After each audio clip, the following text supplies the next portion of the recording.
अरब एवं तुर्कों का भारत पर आक्रमण। भारतीय इतिहास के महत्वपूर्ण घटनाएं हैं। अरबों द्वारा धन का लूट एवं इस्लाम के प्रचार प्रसार के लिए सर्वप्रथम सिंध पर आक्रमण हुआ। उस समय सिंध पर दाहिर का शासन था। इसमें अरब पहले मुसलमान आक्रमणकारी थे जिन्होंने भारत पर आक्रमण किया। मकरान के मध्य प्रदेश के अमीरू प्रदेश के समतली मार्ग से ही वे सिंध में प्रवेश करने में सफल हुए। हालांकि सिंध विजय के बावजूद अरब आक्रमणकारी भारत में उस प्रकार का साम्राज्य नहीं बना पाए जैसा कि उस समय उन्होंने एशिया, अफ्रीका और यूरोप के विभिन्न भागों में बनाया था। इस प्रकार भारत पर अरबों का कोई अस्थायी प्रभाव स्थापित नहीं हो सका। भारत में एक अस्थायी व सुदृढ़ शासन स्थापित करने वाले तुर्क थे। अरबों के प्रारंभ किए हुए कार्य को तुर्कों ने पूर्ण किया था।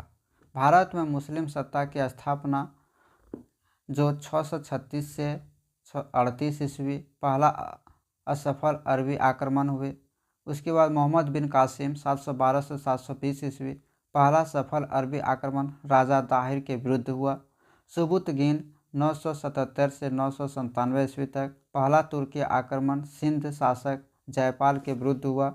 मोहम्मद गजनवी 998 से 1030 ईस्वी 17 बार आक्रमण किया। मोहम्मद गोरी 998 से 1030 ईस्वी ये भारत में मुस्लिम साम्राज्य का वास्तविक संस्थापक हुए। शमसुद्दीन इल्तुतमिश 1210 से 1236 ईस्वी तक भारत में तुर्की शासन का वास्तविक संस्थापक। अरब आक्रमण के स्रोत। चचनामा सिंध पर अरब आक्रमण का सर्वाधिक प्रमाणिक स्रोत है। मूलतः यह पुस्तक मोहम्मद बिन कासिम के किसी अज्ञात सैनिक सेवक द्वारा अरबी में लिखी गई। बाद में चचनामा को मोहम्मद अली बिन अबू बर्क कूफी ने नासिरुद्दीन कुपचा के समय फारसी में अनुदित किया। बिलादुरी की पुस्तक किताब फुतूल अल बलदान जो कि 9वीं शताब्दी की रचना है में सिंध पर अरब आक्रमण की जानकारी मिलती है। मीर मोहम्मद मासूम अकबर के दरबार में की तारीख ये सिंध से भी अरब आक्रमण की जानकारी मिलती है। भारत में अरबों का प्रथम आगमन मलाबार तट केरल में व्यापारियों के रूप में हुआ था। अतः भारत में इस्लाम का प्रथम आगमन केरल में हुआ, न कि सिंध में। राम वर्मा कुलशेखर के आदेश पर मलिक बिन दिनार भारत का पहला मुसलमान ने भारत में प्रथम मस्जिद का निर्माण 629 ईस्वी में कुंडुगालुर केरल में किया था। सिंध में राय वंश का शासन था। जब हेनसांग भारत आया उसने सिंध में शूद्र शासक को पाया। हर्ष ने अपने कार्यकाल में सिंध पर विजय प्राप्त की थी, लेकिन हर्ष की मृत्यु के उपरांत सिंध स्वतंत्र हो गया। राय वंश का अंतिम शासक राय साहसी द्वितीय था। ब्राह्मण मंत्री चाच ने उसके उपरांत उसके राज्य पर अधिकार करके ब्राह्मण वंश की नींव रखी। चाच के पश्चात चंदर व चंदर के बाद दाहिर गद्दी पर बैठा। इसी सिंध राजा दाहिर ने सिंध आक्रमण के समय अरबों का सामना किया।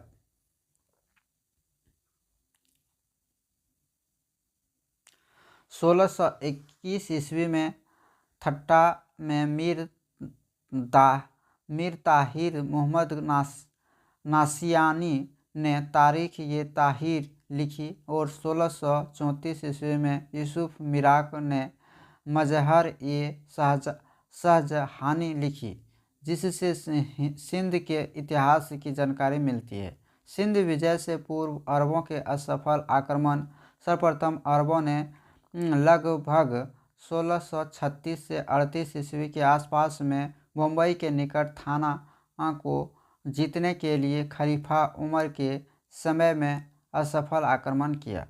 8वीं शताब्दी के प्रथम दशक में इब्न उल यरहल विहटरी ने मकरान पर आक्रमण कर अस्थायी कब्जा कर लिया। इसके बाद सिंध के विजय का द्वार खुल गया।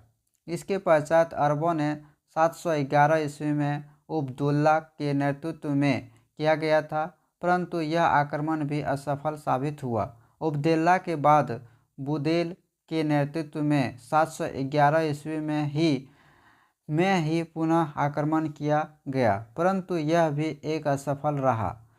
हजाज के इन दोनों सेनापतियों को क्रमशः दाहिर और उसके पुत्र जयसिंह ने परास्त करके मौत के घाट उतार दिया था। उसके बाद अल इजाज के दामाद एवं भतीजे मोहम्मद बिन कासिम का आक्रमण प्रयत्न सफल रहा। अरबों की सिंध विजय।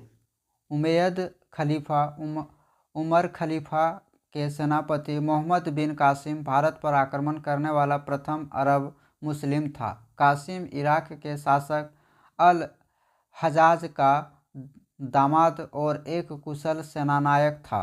कासिम ने 17 वर्ष की उम्र में सिंध व मुल्तान को जीत लिया। 712 ईस्वी के युद्ध को रावर का युद्ध भी कहा जाता है। मोहम्मद बिन कासिम 712 से 715 ईस्वी।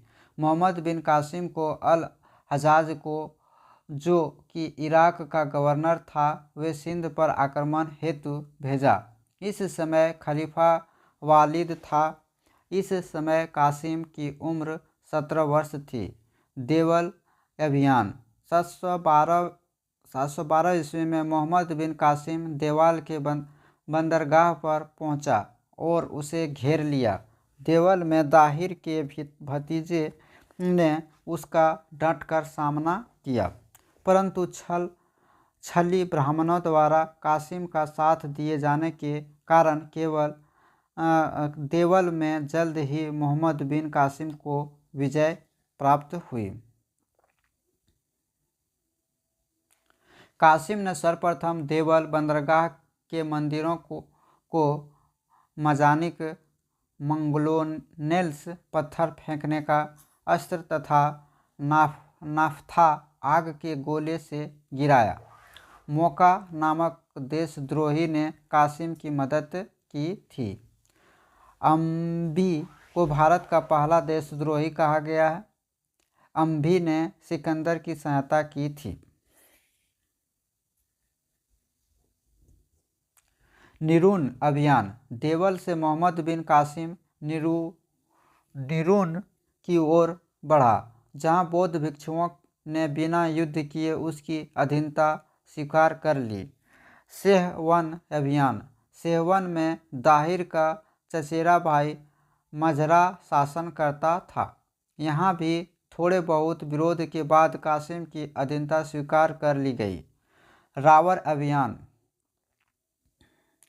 सेहवन विजय के पश्चात मोहम्मद बिन कासिम ने सिंध नदी कर रांझा दाहिर पर आक्रमण किया। दाहिर इस अचानक हमले से घबरा गया और उसने अपनी सेना के साथ रावर में शरण ली। तत्पश्चात रावर में दाहिर और कासिम की सेना के बीच 20 जून 712 ईस्वी को भीषण युद्ध हुआ। अंततः युद्ध के दौरान दाहिर की मृत्यु हुई। दाहिर की मृत्यु के बाद उसकी विधवा रानी बाई मैनबाई रानी लाडी देवी ने रावर के दुर्ग की रक्षा की। कड़े प्रतिरोध के बाद रानी ने जोहार किया। यह भारतीय इतिहास में वर्णित जोहार का पहला साक्ष्य है।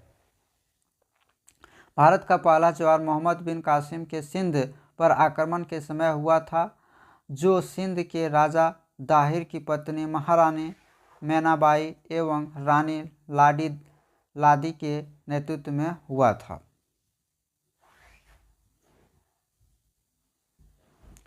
ब्राह्मणवाद अभियान। रावर के बाद कासिम के ब्राह्मणवाद पर आक्रमण किया। यहाँ मोहम्मद बिन कासिम और जयसिंह के सेनाओं के बीच भीषण युद्ध हुआ। जिसमें लगभग 20,000 लोगों की मृत्यु हुई।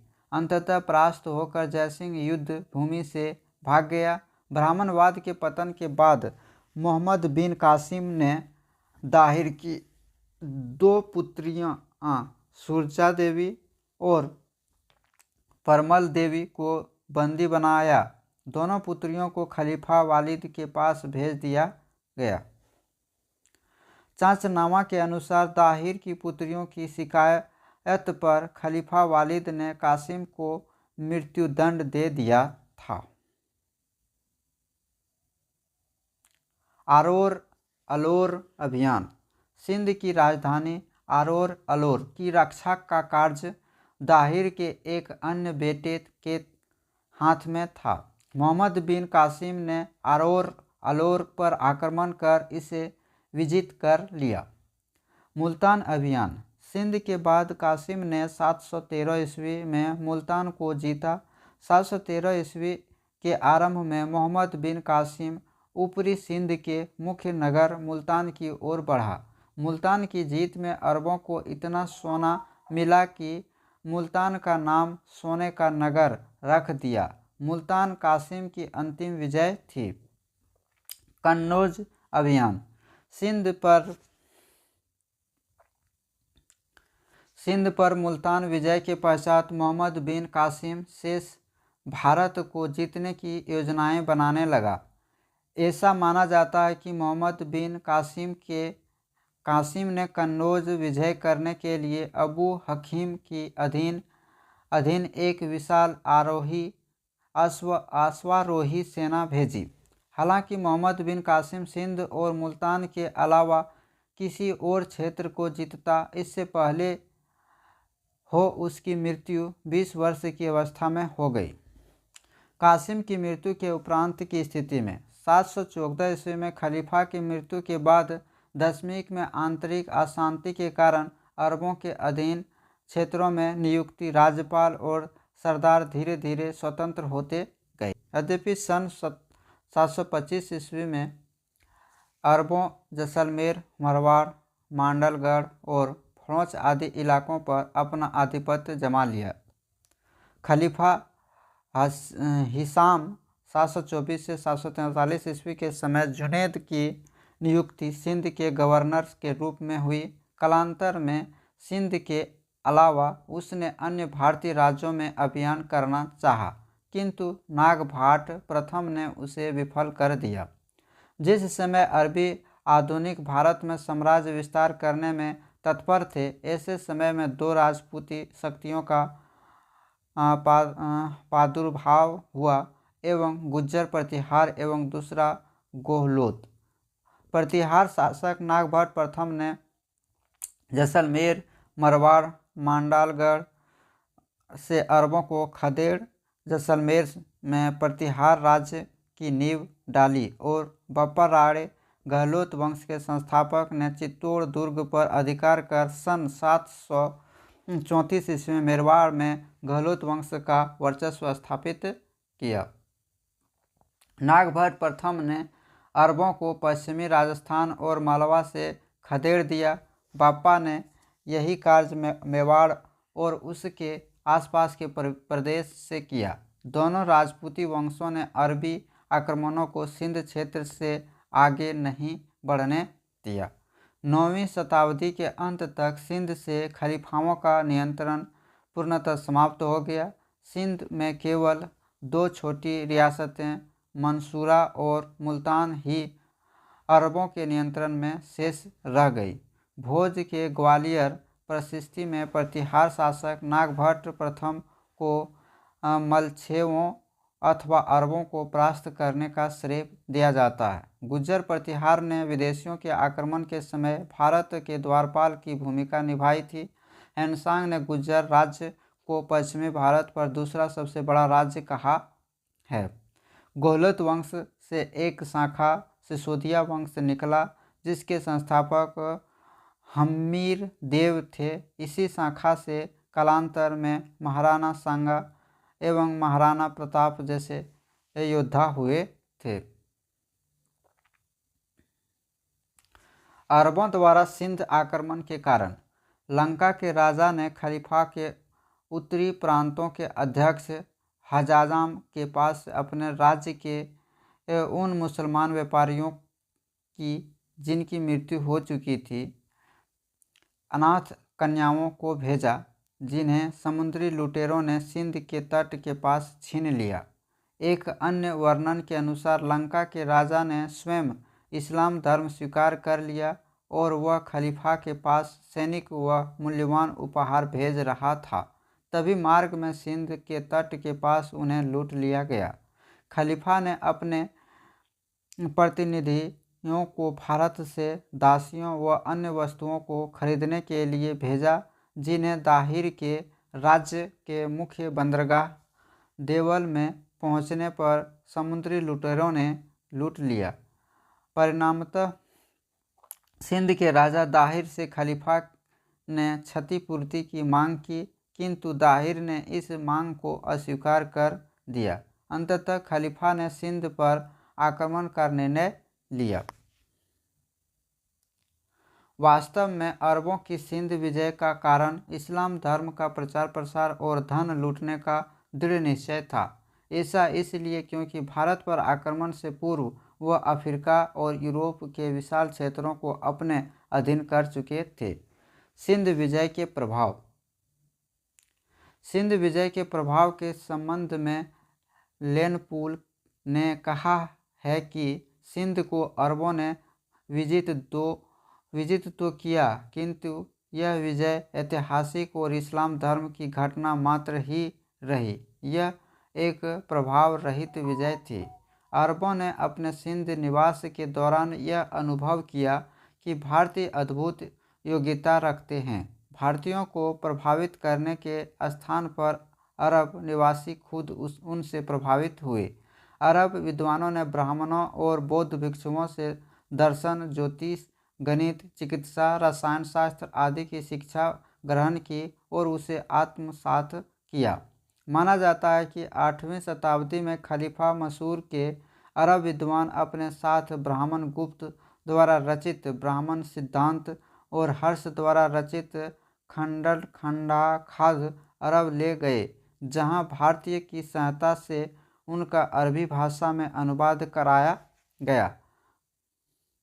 पंचतंत्र का अनुवाद अरबी भाषा में काली लावादिमिना नाम से हुआ, जिनका उल्लेख अलबरूनी ने किया है। पंचतंत्र का फारसी अनुवाद अनवार ए सुहेली नाम से किया गया।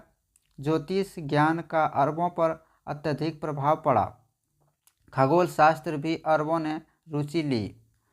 शून्य और दार्शनिक पद्धति का ज्ञान सीखकर अरबों ने इसे रोमन साम्राज्य में प्रसारित किया। वस्तुतः 19वीं सदी में गणितज्ञ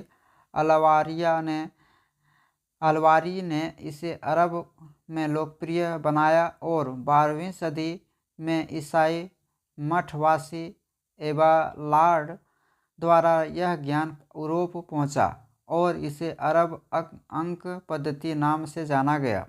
भारत अरब व्यापारिक संबंधों में वृद्धि हुई और इसे तब और बढ़ावा मिला जब अब्बासी खलीफा ने बगदाद की स्थापना की। मुल्तान व सिंध में अरबी लोग अस्थायी रूप से रहने लगे और करमतिया नामक एक नए संप्रदाय का उदय हुआ। अरबों को यह श्रेय दिया जाता है कि उसने चीन द्वारा आविष्कृत कागज, कंपास, कुतुबनुमा, दिक्सूचक, छपाई खाना, बारूद आदि के ज्ञान को यूरोप पहुंचाया। मंदिरों में मंडप के बुंजम को उन्होंने मस्जिदों और मकवर्ग का बुई बनाकर भारत की कला का अनुसरण किया। मस्जिदों में प्रार्थना के गलीचे ने नुकीले घुमाव और मेहराब हिंदुओं और बुद्धों के धर्मस्थलों के चिन्ह थे। मस्जिद विष्णु मंदिर की भांति थी। मस्जिदों के प्रवेश द्वार मंदिरों के गोपुरम और भारतीय गांव के द्वारों से मिलते जुलते थे। मस्जिदों की मीनारें भारत के विजय स्तंभ की नकल थी। कासिम के आक्रमण के समय सिंध पर राजा दाहिर सेन का शासन था। वह ब्राह्मण पिता चच और क्षत्रिय माता सोहंदी का पुत्र था। कासिम ने दाहिर को परास्त कर देवल बंदरगाह को जीत लिया। 712 ईस्वी के युद्ध को रावण का युद्ध भी कहा जाता है। सिंध आक्रमण के समय जाटों एवं बौद्धों ने कासिम की सहायता की थी। मोहम्मद बिन कासिम ने अपनी बहुजातीय सेना में हिंदुओं को भी नियुक्त किया। सिंध विजय में अरबों को मुल्तान से इतना सोना प्राप्त हुआ था कि उन्हें इसे स्वर्ण नगरी कहा। सिंध क्षेत्रों में अरबों ने सर्वप्रथम दहिरम नामक सिक्का, खजूर की खेती व ऊँट पालन प्रारंभ किया था। अरबों ने सिंध नदी के तट पर महफूजा नामक नगर भी स्थापित किया। 731 ईस्वी में अरबों ने सिंधु नदी के तट पर मंसूरा नगर स्थापित किया था।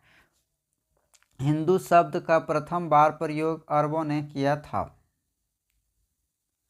प्रथम बार हिंदूवासियों से जजिया कर एक गैर धार्मिक कर 712 ईस्वी में मोहम्मद बिन कासिम द्वारा लिया गया था। भारत में पहली बार जजिया कर 712 ईस्वी के युद्ध के पश्चात मोहम्मद बिन कासिम ने लगाया था। यह क्षेत्र देवल सिंध प्रांत था।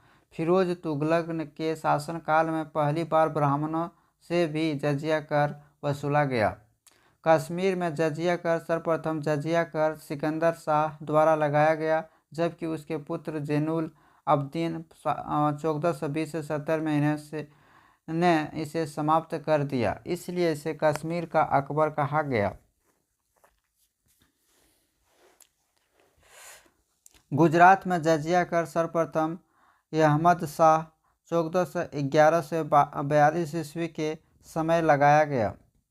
दिल्ली का पहला शासक अकबर था, जिसने सन 1564 ईस्वी में जजिया कर को समाप्त कर दिया था, लेकिन 1575 ईस्वी में पुनः लगाया गया था। इसके बाद 1579 से 80 ईस्वी में पुनः समाप्त कर दिया। जफर खां अलाउद्दीन हसन बहमन शाह 1347 से 1358 ईस्वी पहला मुस्लिम शासक था, जिसने जजिया माफ़ कर दिया। यह बहमनी वंश का संस्थापक था। मुगल बादशाह औरंगजेब ने जजिया कर पुनः 1679 ईस्वी में लगा दिया गया। 712 ईस्वी में मुगल बादशाह जहांगीर शाह ने जुल्फ़िकार खां एवं असद खां के कहने पर जजिया को विधिवत रूप से समाप्त कर दिया।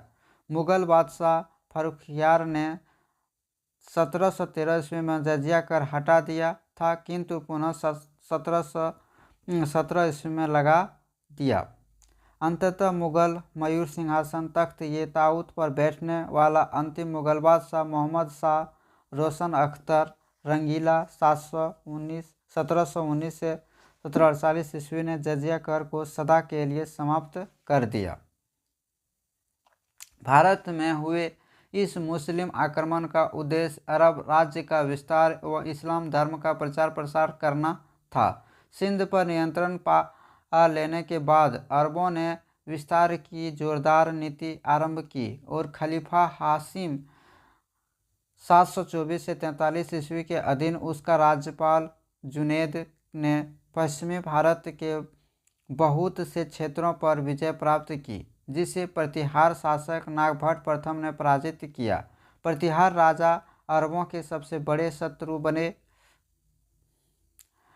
फलस्वरूप अरबों को राष्ट्रकूट वंश मान्यखेत से ही संधि करनी पड़ी। अरबों की सिंध विजय के बारे में अली अहमद द्वारा लिखित पुस्तक चचनामा से पता चलता है। मुल्तान विजय अरबी मुसलमानों का अंतिम आक्रमण था। इसके बाद तुर्की मुसलमानों का आक्रमण हुआ, जिसने भारत साम्राज्य में इस्लाम धर्म की नींव रखी। अरब के लोग भारतीय कला और ज्ञान से भी बहुत प्रभावित हुए। अब्बासी खलीफाओं के काल में हिंदू विद्वानों के बगदाद में बुलाकर चिकित्सा, दर्शन और ज्योतिष विद्या की संस्कृत भाषा की पुस्तकों का अरबी भाषा में अनुवाद करवाया गया। भारत में कुरान का सर्वप्रथम अनुवाद सिंधी भाषा में हुआ। संबंधित तथ्य: मोहम्मद बिन कासिम ने 712 ईस्वी में सिंध के किस राज्य को पराजित किया जिसमें वे वीरगति को प्राप्त हुआ? राजा दाहिर। जब एनसांग भारत की यात्रा कर रहा था 629 से 45 ईस्वी तक सिंध पर किस जाति का बौद्ध राजा का शासन था? शूद्र जाति का। इस वंश के अंतिम शासक की मृत्यु के बाद उसने किस ब्राह्मण प्रधानमंत्री ने विधवा रानी से विवाह कर लिया और स्वयं गद्दी पर बैठ गया? चाच ने।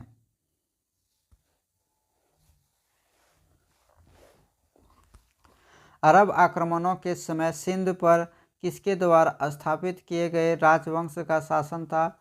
ब्राह्मण चच। सन 715 ईस्वी में किसने मोहम्मद बिन कासिम की हत्या करवा दी? खलीफा सुलेमान। मोहम्मद बिन कासिम की अगुवाई में अरब सेना द्वारा सिंध पर विजय प्राप्त करने के बाद सिंध उमैयद खलीफा का कौन सा प्रांत बन गया? पूर्वी प्रांत। सिंध और मुल्तान के प्रांत खलीफा के साम्राज्य के अंतर्गत रहे। अरबों ने दो स्वतंत्र राज्य क्रमशः सिंधु नदी के तट पर और मुल्तान में स्थापित किए, अरोर और मंसूरा। चचनामा। यह अरबों की सिंध विजय का इतिहास है। इसका मूल नाम फतनामा था और मूल रूप से अरबी में लिखा गया है। इसकी रचना मोहम्मद बिन कासिम ने किसी अज्ञात सैनिक ने की। कुछ विद्वानों के अनुसार इसकी रचना अली इब्न हमीद ने की। मोहम्मद अली बिना अबू बर्क कूफी ने नसरुद्दीन कुप्चा के समय चचनामा को फारसी में अनुदित किया। तारीख़े सिंध। इसे तारीख़े मासूमी भी कहा जाता है। यह सिंध का विस्तृत इतिहास है। इसकी रचना 1600 ईस्वी में भक्कर के मीर मोहम्मद मासूम ने की। इसमें सिंध की अरब विजय से अकबर के काल तक का सिंध का इतिहास है। भारत पर विदेशी आक्रमण। भारत पर पहला विदेशी आक्रमण करने का प्रयास 550 ईसा पूर्व में ईरानी सम्राट साइरस हखामनी साम्राज्य द्वारा किया गया था। हालांकि 516 ईस्वी पूर्व में सबसे पहले सफलता दारा प्रथम डेरियस ने प्राप्त की, जिसके फलस्वरूप गंगाधर पाकिस्तान, अफगानिस्तान फारसी साम्राज्य में मिल गया। डेरियस प्रथम ने बहिस्तान अभिलेख में 519 ईसा पूर्व में गंधार के लोगों को उसकी प्रजा बताया गया है। ज्ञातव्य हो यह समय सिकंदर तथा चंद्रगुप्त मौर्य से भी पहला का था। ईरानी सम्राट साइरस हखामनी साम्राज्य 550 ईस्वी में एक असफल आक्रमण। दारा प्रथम डेरियस हखामनी साम्राज्य 516 ईसा पूर्व में भारत पर एक सफल आक्रमण साबित हुआ। सिकंदर मकदूनिया मैसिडोनिया राज्य 326 ईसा पूर्व में बैक्ट्रिया अफगानिस्तान को जीतने के बाद काबुल होता हुआ हिंदुकुश पर्वत को पार किया। डेमेट्रियस अवन 190 ईसा पूर्व में उत्तर पश्चिमी भारत के विशाल क्षेत्र पर अधिकार कर लिया, जो क्षेत्र सिकंदर के जीते क्षेत्र से भी विशाल था। नहपान शक 90 ईसा पूर्व में भारत तथा अफगानिस्तान के विभिन्न हिस्सों में गौतमी पुत्र सतकर्णी व अन्य शासकों द्वारा खदेड़े गए। माउस पाथाय या पहलव 1 सदी ईसा पूर्व का अंत उत्तर पश्चिमी भारत के क्षेत्र पर अधिकार कर लिया। कड़फिसेस प्रथम कुषाण या युची 15 ईस्वी उत्तर अफगानिस्तान पर कब्जा कर हिंदुकुश पर्वत को पार कर गंधार। तोरमान हुन जाति गुप्त शासक स्कंदगुप्त 455 से 467 ईस्वी के शासनकाल में 485 ईस्वी तक उन्होंने पूर्वी मालवा और मध्य भारत के बड़े हिस्सों पर कब्जा कर लिया। मालवा के यशोवर्मन द्वारा खदेड़े गए मोहम्मद बिन कासिम अल हजाज इराक के दामाद और एक कुशल सेना नायक 712 ईस्वी में भारत पर आक्रमण भारत में जजिया कर लगाने वाला प्रथम मुस्लिम शासक था। सुबुतगीन अलब्तगीन का गुलाम व दामाद 986 ईस्वी में भारत पर आक्रमण करने वाला प्रथम तुर्क शासक। मोहम्मद गजनवी सुल्तान की उपाधि धारण करने वाला प्रथम तुर्क शासक सुबुतगीन का पुत्र 1001 में ईस्वी में भारत पर पहला आक्रमण हुआ।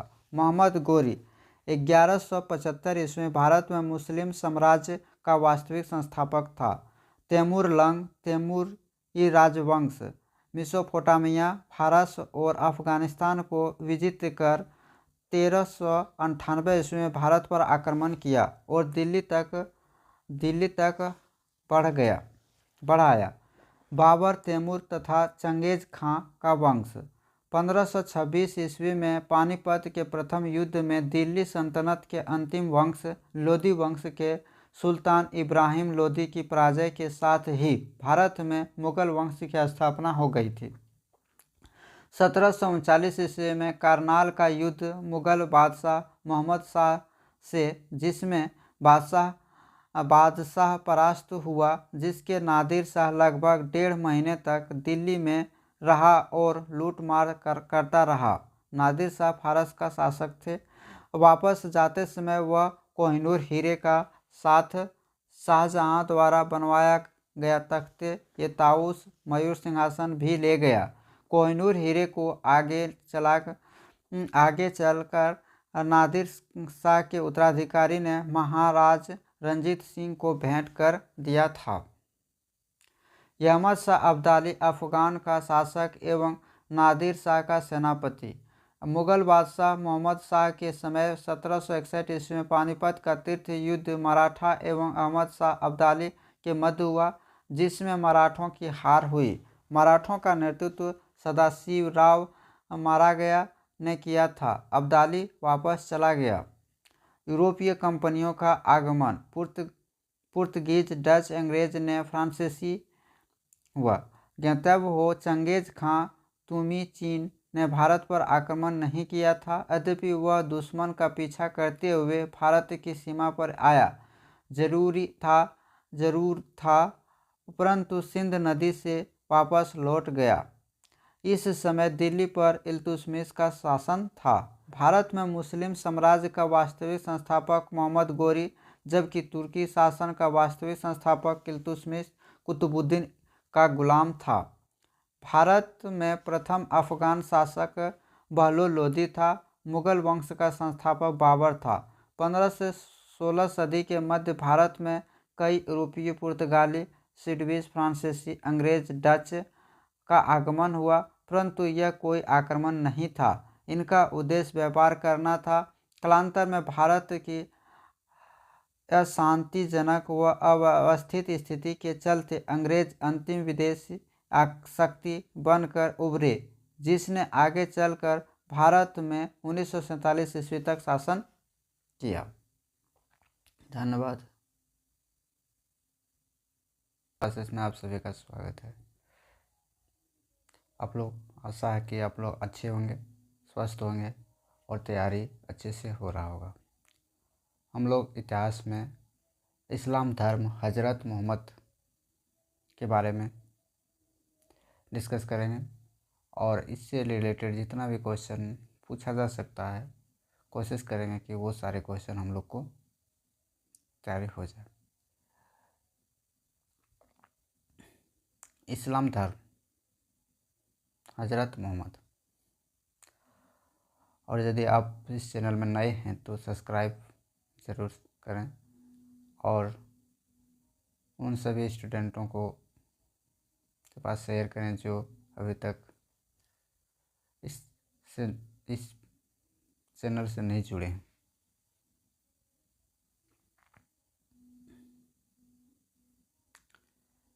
इस्लाम धर्म हजरत मोहम्मद। इस्लाम धर्म के संस्थापक हजरत मोहम्मद थे। इनका जन्म 570 ईस्वी में मक्का में कुरैशी कबीले में हुआ था। मक्का सऊदी अरब में स्थित है, इसी कारण यह स्थान मुस्लिम अनुयायियों का पवित्र तीर्थ स्थल है।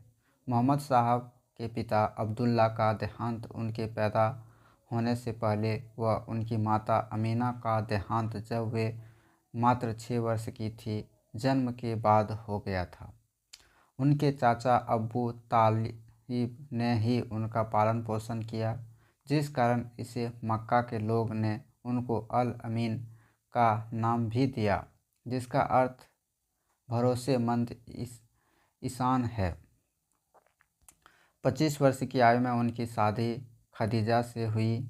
खदीजा ने उन्हें सबसे पहले पैगंबर के रूप में पहचाना। वे अपने अंतिम समय तक मोहम्मद साहब के मिशन का स्तंभ बन कर रही।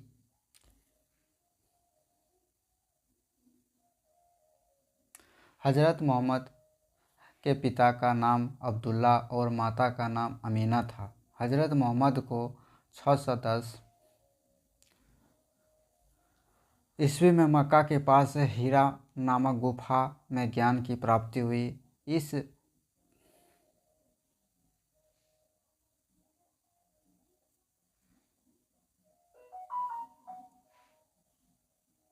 नामक गुफा में ज्ञान की प्राप्ति हुई। इस अनोखी शुरुआत के बाद 23 वर्ष जीवित रहे। इनकी पुत्री का नाम फतिमा एवं दामाद का नाम अली हजरत हुसैन था। 24 सितंबर 622 ईस्वी को पैगंबर मोहम्मद ने मक्का से मदीना की यात्रा की, जिसे इस्लाम जगत में मुस्लिम संवत हिजरी संवत के नाम से जाना जाता है। हिजरी संवत में वर्ष लगभग 354 दिन का होता है। 12 महीनों में प्रथम मुहर्रम, दूसरा सफ़र, जबकि 9वां महीना रमज़ान का होता है। भारत में मक्का पश्चिम दिशा की ओर पड़ता है। नमाज के अवसर पर मक्का की ओर की दिशा को कबीला कहा जाता है। 8 जून 632 ईस्वी को हजरत मोहम्मद की मृत्यु हो गई। उन्हें मदीना में दफनाया गया। हजरत मोहम्मद की मृत्यु के बाद इस्लाम धर्म सुन्नी तथा शिया नामक 2 पंथों में विभक्त हो गया। हजरत मोहम्मद की मृत्यु के बाद इस्लाम धर्म सुन्नी तथा शिया नामक 2 पंथों में विभक्त हो गया। सुन्नी उसे कहते हैं जो सुन्ना में विश्वास करते हैं। यह पैगंबर मोहम्मद के कथनों तथा कार्यों का विवरण ग्रंथ है। सुन्नी उसे कहेंगे जो पैगंबर मोहम्मद, ठीक है, उसके कथन है, लिखा हुआ कथन को पर जो विवरण को पढ़ता, उनके कार्य उनके अनुयायी बने, उनके कथन के अनुसार चले, उसे सुन्नी कहा जाता। शिया अली की शिक्षाओं में विश्वास करते हैं तथा उन्हें मोहम्मद का न्यायसम्मत उत्तराधिकारी मानते हैं।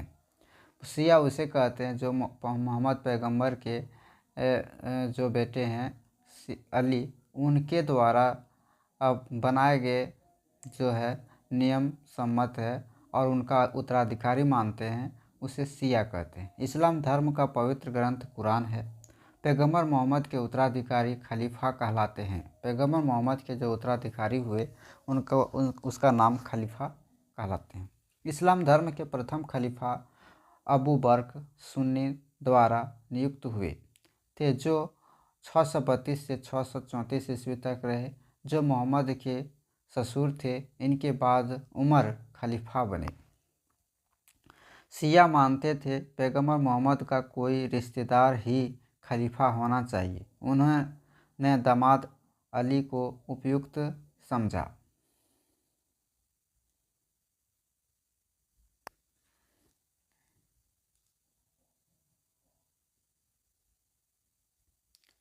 अली की 661 ईस्वी में हत्या कर दी गई, जिसके पश्चात प्रतिद्वंदी मुवैहिया ने सीरिया की दशमीक में उमैयद खलीफा की स्थापना की। अली के पुत्र हुसैन की हत्या 680 ईस्वी में करबला इराक नामक स्थान पर कर दी गई है। इन दोनों हत्या ने शिया को निश्चित मत का रूप दे दिया। 750 ईस्वी के पश्चात खलीफा पद अब्बासी वंश के अधीन आ गया था। इस्लाम जगत में खलीफा पद 1924 ईस्वी तक रहा। इसके बाद उसी वर्ष इस पद को तुर्की शासक मुस्तफ़ा कमाल पाशा ने समाप्त कर दिया।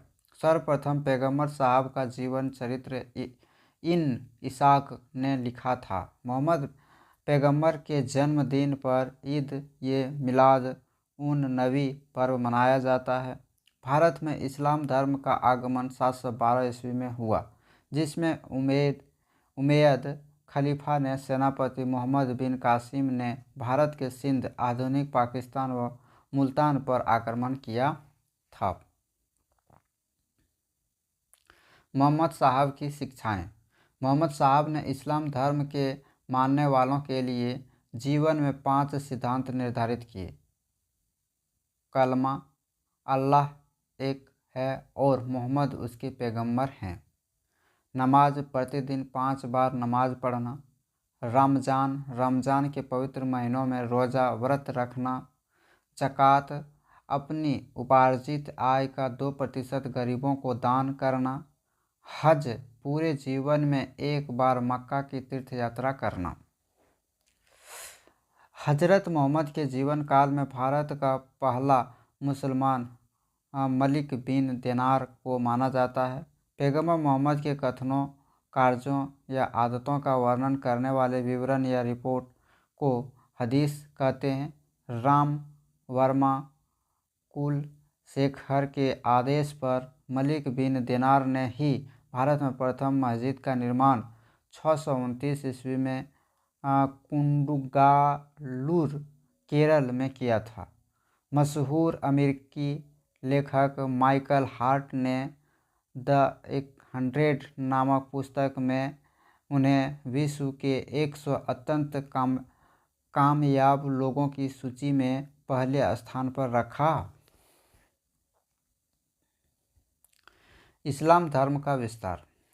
7वीं शताब्दी में सऊदी अरब में इस्लाम नामक एक नए धर्म का उदय हुआ तथा शीघ्र ही इसका विस्तार उत्तरी अफ्रीका से अरब प्रायद्वीप तथा ईरान और भारत तक हुआ। इस्लाम पैगंबर मोहम्मद साहब द्वारा स्थापित किया गया। उन्होंने इस धर्म के उपदेश को प्रचारित 570 से 632 ईस्वी किए। इस्लाम एक ही ईश्वर की उपासना पर जोर देता है और उसकी पवित्र पुस्तक कुरान है। मुस्लिमों का विश्वास है कि स्वयं ईश्वर ने कुरान का इल्हाम शिक्षा मोहम्मद साहब को दिया है। कुरान को इस्लाम जगत में वैसा ही दर्जा प्राप्त है जैसा हिंदू धर्म में भागवत गीता को और ईसाई धर्म में बाइबल को। पैगंबर की मृत्यु 632 ईस्वी के पश्चात मुस्लिमों को राजनीतिक तथा धार्मिक नेतृत्व प्रदान करने की जिम्मेदारी खलीफा उप प्रमुख या यह उपाधि पैगंबर मोहम्मद साहब के उत्तराधिकारियों को दी गई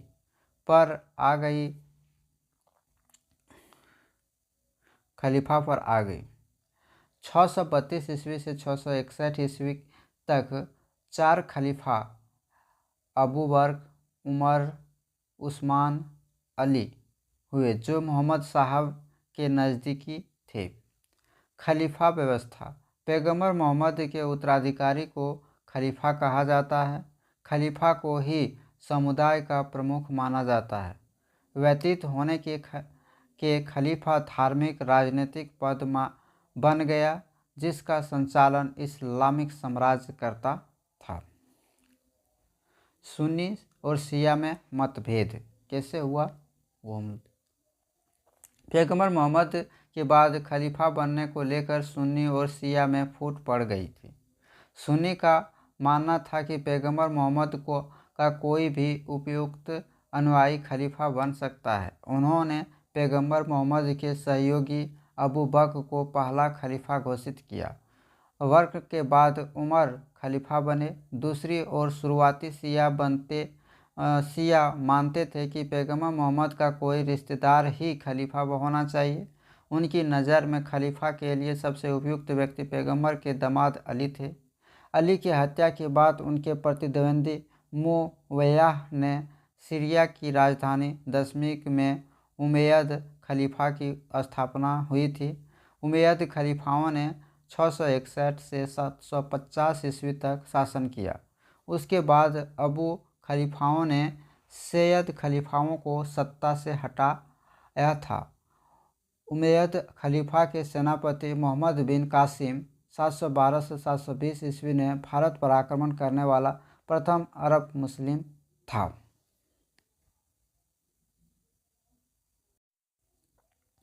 मध्यकालीन भारत एक नज़र में।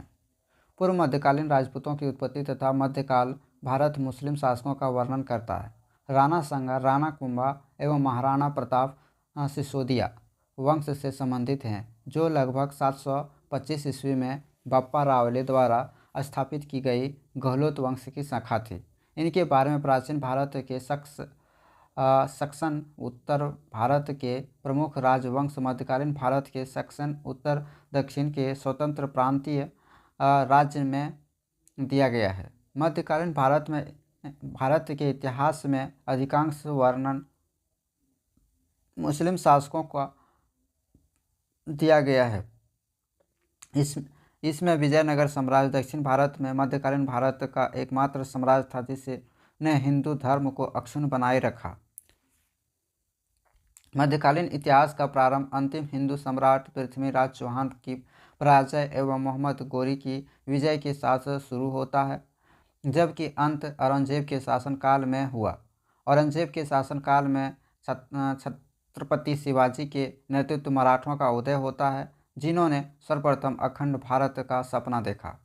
भारत के मध्यकाल के मुस्लिम शासकों को इस प्रकार बांटा जा सकता है: अरब प्लस सल्तनत काल, तुर्की प्लस अफगान प्लस मुगल। अरबियों ने भारत पर केवल आक्रमण किया था, किंतु ये शासन नहीं कर सके। हालांकि इनके आक्रमण जैसलमेर, मेवाड़, सौराष्ट्र तक आ पहुँचे थे, किंतु उस समय भारत में पश्चिमी भाग में दो शक्तियों इन आक्रमणों को सिंध से आगे नहीं बढ़ने दिया। प्रतिहार शासक नागभट्ट प्रथम ने अरबों को पश्चिमी राजस्थान और मालवा से खदेड़ दिया। बप्पा रावले गहलोत वंश के संस्थापक ने यही कार्य मेवाड़ और उसके आसपास के प्रदेश के लिए किया। लगभग 300 वर्षों के पश्चात तुर्की आक्रमण प्रभावशाली रहे।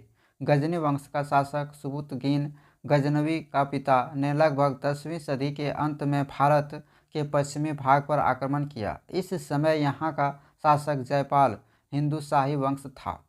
कालांतर में तुर्की मोहम्मद गजनवी एवं अफगान शासकों गोरी ने भारत में 11 सदी तराइन के द्वितीय युद्ध 1192 से 16 सदी पानीपत का प्रथम युद्ध 1526 तक के आरंभ तक उत्तर भारत पर शासन किया।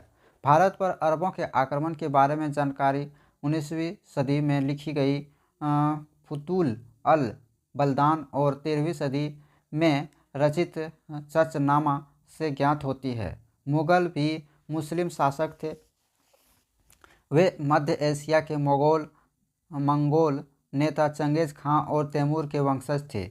इनका उद्देश्य धर्म प्रचार नहीं था, संभवतः इसलिए इस वंशज के महानतम शासक अकबर ने धर्मनिरपेक्ष नीति को अपनी शासन व्यवस्था का आधार बनाया। इसके विपरीत सल्तनत काल में प्रशासनिक व्यवस्था पूर्ण रूप से इस्लाम धर्म पर आधारित थी। कुरान में वर्णित आदर्शों सारा के आधार पर ही मुस्लिम राज्य का गठन हुआ था। उनके प्रशासन में उलेमाओं की महत्वपूर्ण भूमिका होती थी। इस्लामी कानूनों की व्याख्या उलमा करते थे एवं इनका पालन राज्य और जनता दोनों के लिए ही आवश्यक था। सल्तनतकालीन वंश: गुलाम वंश, खलिज वंश, तुगलक वंश, सैयद वंश एवं लोदी वंश। सल्तनत काल में भारत पर कई मंगोल आक्रमण हुए।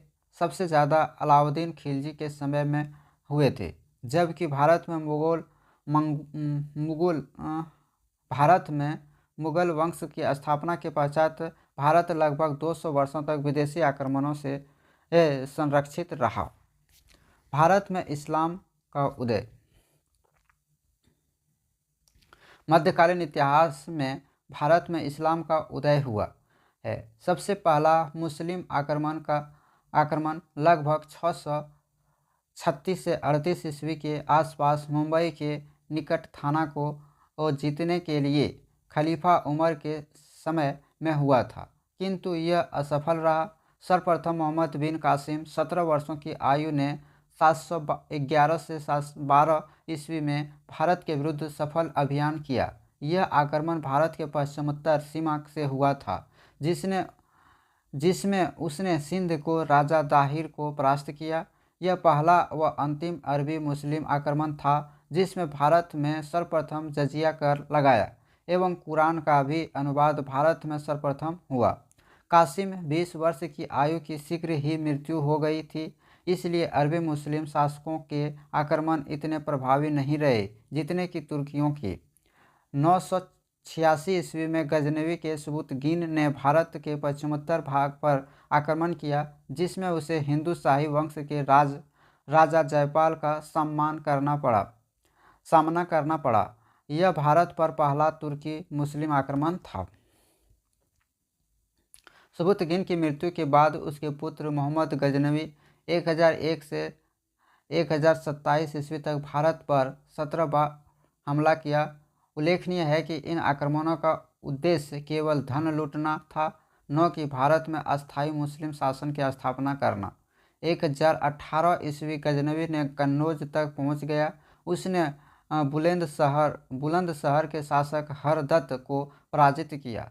1019 ईस्वी में उसने पुनः कन्नौज पर आक्रमण किया। वहां के शासक राज्यपाल ने बिना युद्ध किए ही आत्मसमर्पण कर दिया। आत्मसमर्पण करने के कारण चंदेल राजा विद्याधर ने उसकी हत्या कर दी थी। विद्याधर अकेला ऐसा हिंदू शासक था जिसने मुसलमानों का सफलतापूर्वक प्रतिरोध किया। धन की अधिकता के कारण कालांतर में मोहम्मद गजनवी ने सिर्फ उन्हीं क्षेत्रों पर हमला किया जहां सर्वाधिक मंदिर थे। 1025 ईस्वी में अपने 16वें अभियान में गजनवी ने सोमनाथ को अपना निशाना बनाया था। उसके सभी अभियानों में यह अभियान सर्वाधिक महत्वपूर्ण था। मोहम्मद ने सोमनाथ मंदिर का शिवलिंग तोड़ डाला, मंदिर को ध्वंस कर दिया तथा हजारों पुजारी मौत के घाट उतार दिए गए और मंदिर का सोना व भारी खजाना लूट कर ले गया। अकेले सोमनाथ से उसे अब तक की सभी लूटों से अधिक धन प्राप्त हुआ था। मोहम्मद गोरी नामक एक अफगान मुसलमान सरदार ने मोहम्मद गजनवी के वंशजों से राज्याधिकारी छीनकर एक नए इस्लामी राज्य गोर 1173 ईस्वी की स्थापना की थी। मोहम्मद गोरी महत्वाकांक्षी था। वह मोहम्मद गजनवी की तरह भारत पर आक्रमण करने का इच्छुक था। वह लूट मार के साथ इस देश में मुस्लिम राज्य भी स्थापित करना चाहता था। उस समय में पश्चिमी पंजाब तक और दूसरी ओर मुल्तान एवं सिंध तक मुसलमानों का अधिकार हो चुका था, जिसके अधिकांश भाग पर मोहम्मद के वंशज गजनवी सरदार शासन करते थे। मोहम्मद गोरी को भारत के आंतरिक भाग तक पहुंचने के लिए पहले उन मुसलमान शासकों से फिर वहां के राजपूतों से युद्ध करना था। शुरुआत में उसे इसमें सफलता भी मिली, किंतु 1178 ईस्वी में गुजरात के चालुक्य शासक भीमदेव द्वितीय द्वारा वह खदेड़ दिया गया। भारत में उसकी यह पहली पराजय थी, लेकिन वह एक नई योजना के साथ फिर से भारत पर चढ़ाई करने के लिए आया। इस बार उसका सामना तत्कालीन समय के शक्तिशाली हिंदू राजा पृथ्वीराज चौहान से हुआ। मोहम्मद गोरी का पृथ्वीराज चौहान से 2 भीषण युद्ध हुए, जिनमें से प्रथम युद्ध में पृथ्वीराज विजयी हुआ, जबकि दूसरे युद्ध में उसे पराजय का सामना करना पड़ा। यह दोनों युद्ध थानेश्वर के निकटवर्ती तराइन या तरावड़ी के मैदान में क्रमशः 1191 ईस्वी और 1192 ईस्वी में हुए थे। मोहम्मद गोरी ने पृथ्वीराज के विरुद्ध जो अभियान किया वह एक प्रबल आक्रमण था, इसलिए मोहम्मद गजनवी के बाद मोहम्मद गोरी ही भारत पर चढ़ाई करने वाला दूसरा मुस्लिम आक्रांत माना गया है। पृथ्वीराज चौहान की पराजय ने मुस्लिम आक्रमणकारियों के लिए भारत के द्वार खोल दिए थे। 1194 ईस्वी में चंदावर के युद्ध गोरी ने जयचंद्र को परास्त कर कन्नौज पर भी अधिकार कर लिया। मोहम्मद गोरी का कोई पुत्र नहीं था। उसकी मौत 1206 ईस्वी में के बाद उसके साम्राज्य के भारतीय क्षेत्र पर उसके गुलाम कुतुबुद्दीन ऐबक ने दिल्ली सल्तनत स्थापित करके उसका विस्तार करना शुरू कर दिया। 1206 ईस्वी में ऐबक ने अपना राज्याभिषेक लाहौर में किया। इसने राजधानी लाहौर बनाई। ऐबक की मृत्यु के पश्चात इल्तुतमिश ने राजधानी दिल्ली स्थानांतरित की। भारत में तुर्की शासन का वास्तविक संस्थापक इल्तुतमिश ही था। भारत में मुस्लिम प्रभुसत्ता का वास्तविक शुभारंभ इल्तुतमिश से ही होता है। इसके समय चंगेज खां अपने दुश्मन का पीछा करते हुए भारत की सीमा तक पहुंच गया था, किंतु सिंध नदी से वापस चला गया। रजिया सुल्तान इल्तुतमिश की पुत्री थी। इल्तुतमिश ने उसे अपना उत्तराधिकारी नियुक्त किया। रजिया दिल्ली की प्रथम व अंतिम मुस्लिम महिला शासिका थी। उसने सैनिक वेशभूषा धारण की। पर्दा प्रथा छोड़कर पुरुष वेशभूषा कोबा कोट व कुल्लाह टोपी पहनकर दरबार में बैठती थी। गयासुद्दीन बलबन गुलाम वंश का 9वां सुल्तान था। बलबन मूलतः सुल्तान इल्तुतमिश की तुर्की गुलाम था। उसका जन्म एक संपन्न परिवार में हुआ था। दुर्भाग्यवश बलबन अपने युवावस्था में ही मंगलों द्वारा बंदी बना लिया गया। बलबन ने अपने विरोधियों की समाप्ति के लिए लोह एवं रक्त की नीति, खून का बदला खून का अनुपालन किया। इस नीति के अंतर्गत विद्रोही व्यक्ति की हत्या कर उसकी स्त्रियों एवं बच्चों का दास बना लिया जाता था। 1290 में गुलाम वंश के अंत के पश्चात जलालुद्दीन फिरोज खिलजी ने खिलजी वंश की नींव रखी। खिलजी वंश ने मुस्लिम शासकों में अलाउद्दीन खिलजी ने ही सर्वप्रथम दक्षिण भारत का अभियान प्रारंभ किया था। यद्यपि उसने दक्षिणी राज्यों से वार्षिक कर वसूला, उन पर शासन नहीं किया था। इस प्रकार मुस्लिम शासक अभी तक केवल उत्तर भारत पर ही शासन कर रहे थे। 1320 ईस्वी में गयासुद्दीन मोहम्मद तुगलक ने तुगलक वंश की नींव रखी। दिल्ली सल्तनत के काल में तुगलक वंश के शासकों ने सबसे अधिक समय तक शासन किया। दिल्ली पर शासन करने वाले तुर्की राजवंशों में अंतिम तुगलक वंश ही था। गयासुद्दीन तुगलक पूर्णतः साम्राज्यवादी था। इसने अलाउद्दीन खिलजी की दक्षिण नीति त्याग कर दक्षिणी राज्यों को दिल्ली सल्तनत में शामिल कर लिया। इस प्रकार अब दिल्ली सल्तनत में धीरे धीरे दक्षिणी राज्य भी सम्मिलित होने लगे। हालांकि मुबारक खिलजी 1216 से 1320 ईस्वी ने सर्वप्रथम दक्षिण राज्यों को दिल्ली सल्तनत में मिला लिया था, किंतु यह अयोग्य शासक साबित हुआ। विभिन्न स्रोतों में गयासुद्दीन मोहम्मद तुगलक को पहला शासक कहा गया है। मुबारक खिलजी द्वारा पहला राज्य देवगिरी एवं गयासुद्दीन तुगलक द्वारा दिल्ली सल्तनत में मिला लिया गया वारंगल राज्य था।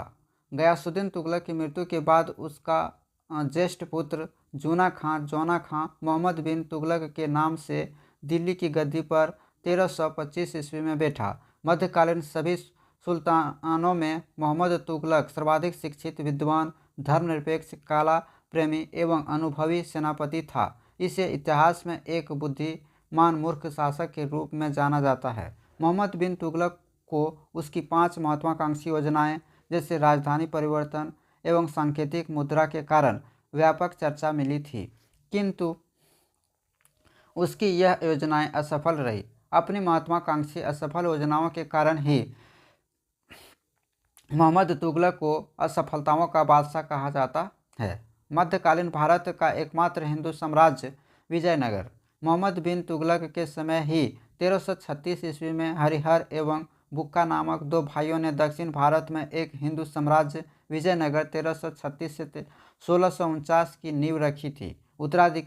उत्तर भारत में जहां मुस्लिम शासकों का शासन था, वहीं दक्षिण भारत में विजयनगर में एक हिंदू साम्राज्य ने सत्ता संभाल ली थी। भारत में एक हिस्से में उत्तर भारत जहां जजिया कर लिया जा रहा था, मंदिरों को तोड़ा जा रहा था, वहां भारत एक हिस्से में दक्षिण भारत में कई मंदिरों का निर्माण हुआ एवं पुराने मंदिरों का जीर्णोद्धार हुआ। कृष्णदेवराय तुगलक वंश से विजयनगर का सर्वाधिक शक्तिशाली शासक था। जिस समय भारत में मुगल वंश ने पांव जमाने शुरू किए थे, उस समय विजयनगर में तुगलक वंश के राजाओं का शासन था। कृष्णदेवराय तुगलक वंश का ही शासक था। देवराय की मृत्यु 1529 ईस्वी में तथा बाबर की मृत्यु 1530 ईस्वी में हुई थी। ये दोनों लगभग एक दूसरे के समकालीन थे। बाबर ने अपनी आत्मकथा बाबरनामा में कृष्णदेवराय को भारत का सर्वाधिक शक्तिशाली कहा है। राणा संगा, कृष्ण देवराय एवं बाबर तीनों शासक एक दूसरे के समकालीन थे। मराठा साम्राज्य का उदय, दूसरा हिंदू साम्राज्य। औरंगजेब के समय शिवाजी 1627 से 1680 ईस्वी के नेतृत्व में स्वराज्य का सपना लेकर मराठों का उदय हुआ। मराठों ने ही सर्वप्रथम अखंड भारत का सपना देखा था। शिवाजी के पश्चात उनके पुत्र संभाजी 1680 से 89 ईस्वी एवं राजा राम 1689 से 1700 ईस्वी मराठों का नेतृत्व करते हैं और मराठों की स्वतंत्रता बनाए रखते हैं। कालांतर में पेशवा बालाजी विश्वनाथ 1713 से 1720 ईस्वी के नेतृत्व में फिर से मराठों का उत्थान होता है, इसलिए उन्हें मराठा साम्राज्य का द्वितीय संस्थापक भी कहा जाता है। विस्तृत जानकारी मुगल के सेक्शन में दी गई। मोहम्मद बिन तुगलक के पश्चात फिरोज तुगलक गद्दी 1351 ईस्वी में पर बैठा। उसने अपने शासनकाल में कोई भी सैनिक अभियान साम्राज्य विस्तार के लिए नहीं किया और जो भी अभियान किया वह मात्र साम्राज्य को बचाए रखने के लिए किया। फिरोज तुगलक कट्टर सुन्नी मुसलमान था। उसके समय पहली बार ब्राह्मणों को भी जजिया कर देने को बाध्य किया गया। हिंदुओं के अनेक मंदिर नष्ट कर दिए गए। मंदिरों की मरम्मत पर पाबंदी लगा दी गई। तुगलक वंश के समय ही 1398 ईस्वी में मध्य एशिया के दुर्दांत आक्रमणकारी तैमूर लंग ने भारत पर आक्रमण नासिरुद्दीन मोहम्मद तुगलक के शासनकाल में किया था। तैमूर के आक्रमण ने दिल्ली सल्तनत को नष्ट कर दिया। तैमूर लंग का प्रमुख उद्देश्य भारत में लूटपाट करना था। उसने दिल्ली, मेरठ, फिरोजाबाद, हरिद्वार में काफ़ी लूटपाट की, जिसमें उसे काफ़ी मात्रा में धन, सोना, चांदी, हीरे जवाहरात प्राप्त हुए। वह अपने साथ अनेक कारीगरों को भी अपने साथ ले गया। भारत पर आक्रमण के दौरान खिलजी खां ने तैमूर की सहायता की थी। इस प्रकार अपने विजित प्रदेशों का राज्यपाल खिलजी खां को नियुक्त किया। वापस लौटते समय तैमूर ने जीते गए क्षेत्र लाहौर, मुल्तान, दीपालपुर आदि का प्रशासन खिलजी खां को सौंप दिया। इसी खिलजी खां ने आगे चलकर दिल्ली में सैयद वंश की स्थापना की थी। 1414 ईस्वी में खिलजी खां ने सैयद वंश की स्थापना की। खिलजी खां ने सुल्तान के बदले रैयत ये अल्लाह की उपाधि ग्रहण की। 20 मई 1421 ईस्वी को खिलजी खां की मृत्यु हो गई थी। लगभग 37 वर्ष के बाद सैयद वंश की समाप्त हो गया और दिल्ली तख्त पर नए राजवंश की स्थापना हुई। सैयद वंश के अंतिम सुल्तान अलाउद्दीन आलम शाह द्वारा राज्य त्यागने के पश्चात दिल्ली में पुनः एक बार राजसत्ता एवं राजवंश का परिवर्तन हुआ। सैयदों का स्थान अब लोदियों ने ले लिया। बहलोल लोदी ने भारत में प्रथम अफगान राज्य की स्थापना की। द्वितीय अफगान राज्य की स्थापना शेरशाह सूरी ने की थी। लोदियों के उदय के साथ ही दिल्ली सल्तनत के विघटन की प्रक्रिया पूरी हो गई। इस वंश में 3 शासक हुए।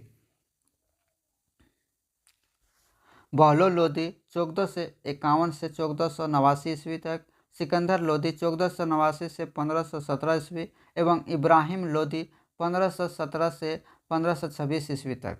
सिकंदर लोदी गुजरात के मोहम्मद बेगड़ा और मेवाड़ के राणा संगा का समकालीन था। सिकंदर लोदी एवं राणा संगा के मध्य खतूली का युद्ध हुआ था। जिसमें लोदी परास्त हुआ। लोदी वंश का तृतीय शासक इब्राहिम लोदी के समय की सबसे महत्वपूर्ण घटना पानीपत का प्रथम युद्ध 1526 ईस्वी है, जिसने भारत में दिल्ली सल्तनत युग को समाप्त किया और मुगलों के नेतृत्व में मध्यकालीन भारत का दूसरा अध्याय आरंभ हुआ। सल्तनत कालीन शासकों ने सुल्तान की उपाधि धारण की थी, जबकि मुगल शासकों ने पादशाह, बादशाह, सम्राट जैसी उपाधि धारण की। सुल्तान अपने आप को खलीफा का नायाब सहयोगी ही मानते थे। समस्त इस्लामी राज्य का सर्वाधिक प्रधान खलीफा ही माना जाता था। भारत में मुगल का उदय। मुगल वंश मध्यकालीन भारत का सर्वाधिक शक्तिशाली साम्राज्य था। साथ ही यह भारत का अंतिम राजवंश भी, जिसने इतने भारत के इतने बड़े भूभाग पर शासन किया।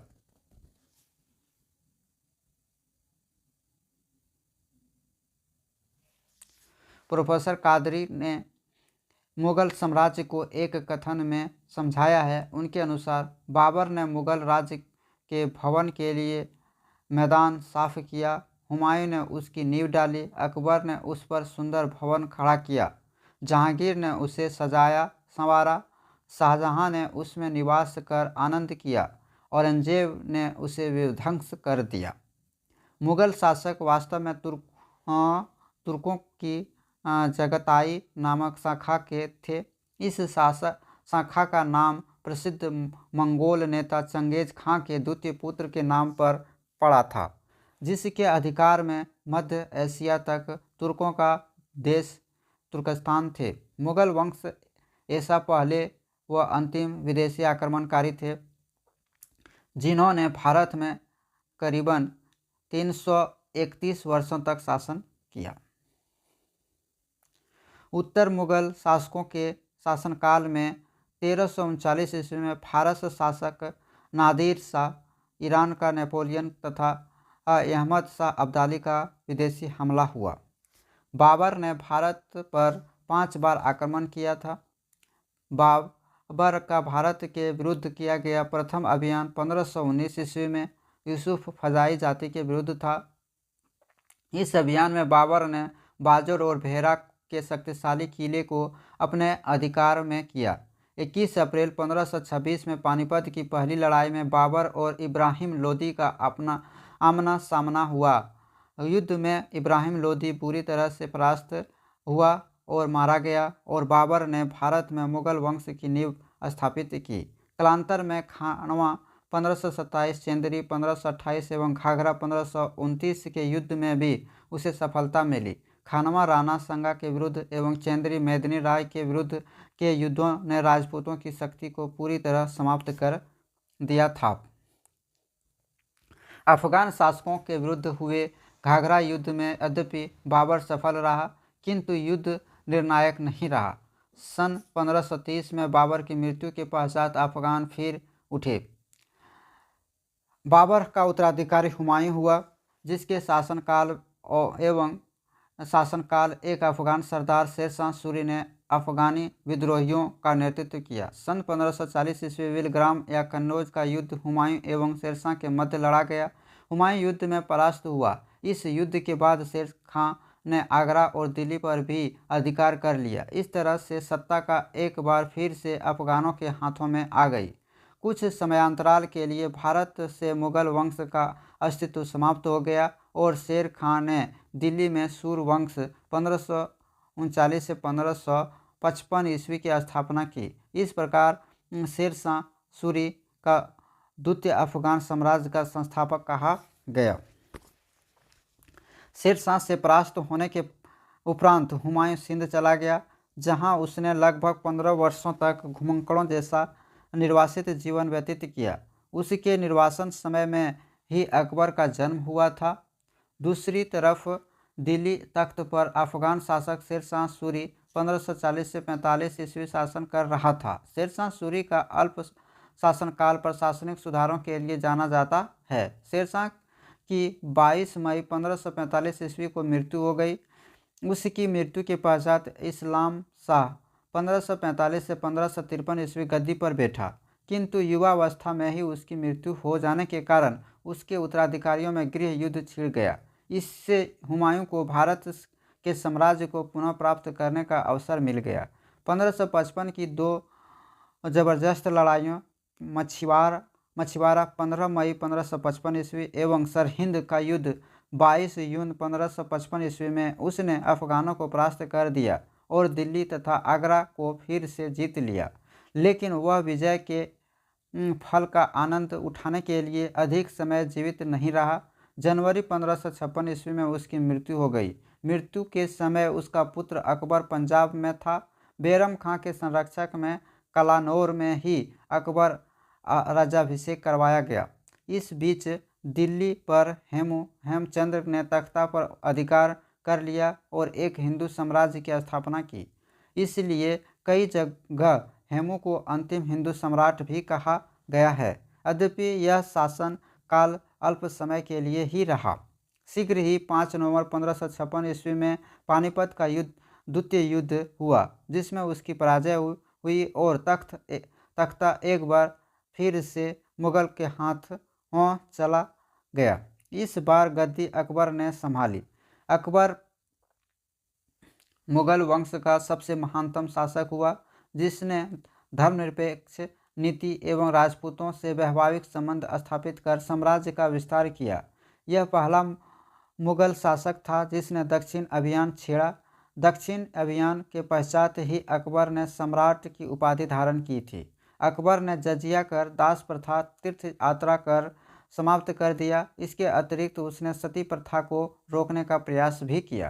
कालांतर में जहांगीर 1605 से 27 ईस्वी एवं शाहजहां 1628 से 1657 ईस्वी ने अकबर की नीति का अनुसरण किया और क्रमवार शासन किया। सन 1658 ईस्वी में औरंगजेब 1658 से 1707 ने अपने भाइयों की हत्या कर गद्दी पर अधिकार कर लिया। मुगल शासकों में अकबर तथा औरंगजेब दोनों का कार्यकाल सबसे अधिक लगभग 49 से 50 वर्ष का था। अकबर ने जहां भारत में मुगल वंश की नींव मजबूत की, वहीं औरंगजेब मुगलों के पतन के लिए उत्तरदायी रहा। औरंगजेब सर्वोपरि एक सुन्नी मुसलमान था। औरंगजेब ने इस्लाम धर्म के महत्व को स्वीकारते हुए कुरान को अपने शासन का आधार बनाया। उसे जिंदा पीर कहा गया है। इसके अतिरिक्त इस्लाम नहीं स्वीकार करने के कारण सिखों के 9वें गुरु तेंग बहादुर की हत्या औरंगजेब ने 1675 में दिल्ली में करवा दी थी।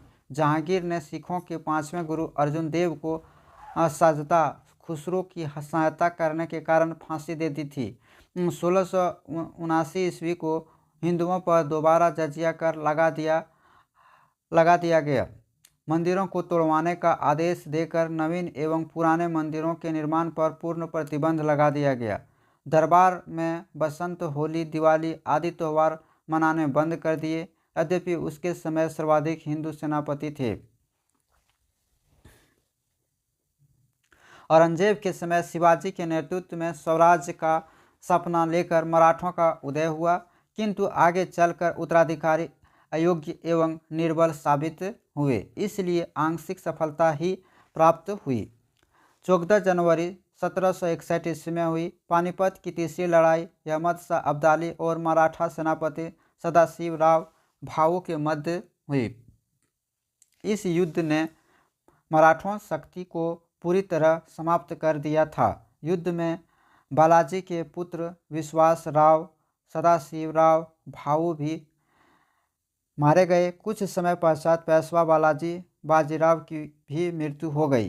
पानीपत की तीसरी लड़ाई ने मराठों को कमज़ोर कर दिया था, जिसका फायदा अंग्रेज़ों को हुआ और भारत की सत्ता धीरे धीरे ब्रिटिश के हाथों में चली गई, जिसने 1947 तक भारत पर शासन किया। धन्यवाद।